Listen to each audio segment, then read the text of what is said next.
ঘৰ বাৰী নাইকিয়া বাটৰ বেমাৰী কুকুৰবোৰৰ বাবেই মই চাকৰিটো এৰি এটা ভাল জীৱন এৰি এতিয়া মই বাটৰ কুকুৰবোৰৰ লগত থাকোঁ। বহুতে কৈছিল তোৰ জীৱন শেষ, কোনে তোক বিয়া পাতিব। বাটে পথে পৰি থকা ঘৰ নাইকিয়া বেমাৰী কুকুৰবোৰৰ বাবেই এটা ভাল চাকৰি আৰু জীৱন এৰা অলংকৃতৰ কাহিনী এয়া। এটা ভাল দৰমহাৰ চাকৰি এৰাৰ পিছত তাই জানিছিল যে তাইৰ জীৱনলৈ এক ডাঙৰ প্ৰত্যাহ্বান আহিব। তথাপি এৰি দিছিল চাকৰিটো এৰিয়ে তাই যেতিয়া বাটৰ বেমাৰী কুকুৰবোৰক উদ্ধাৰ কৰিবলৈ লৈছিল তেতিয়া তাইক বহুতে হাঁহিছিল। কোনে তোক বিয়া পাতিব, তোৰ জীৱন শেষ ইত্যাদি ইত্যাদি নানান কথাৰে তাইক হাঁহিছিল। কিন্তু তাই সেইবোৰলৈ কাণ দিয়া নাছিল।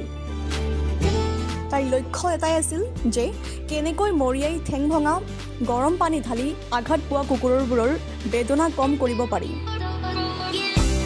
সিহঁতৰ দুখবোৰ সঁচাকৈ বুজিব কোনে। লাহে লাহে তাই 100তকৈ অধিক বেমাৰী অসহায় কুকুৰ উদ্ধাৰ কৰি এখন সিহঁতৰ বাবে ঘৰ সাজিলে। এই ঘৰখনত এতিয়া কুকুৰৰ সংখ্যা হৈছে গৈ 300ৰো অধিক। অমাত অসহায় বেমাৰী কুকুৰবোৰৰ সৈতে তাই এতিয়া বিচাৰি পায় জীৱনৰ প্ৰকৃত সুখ।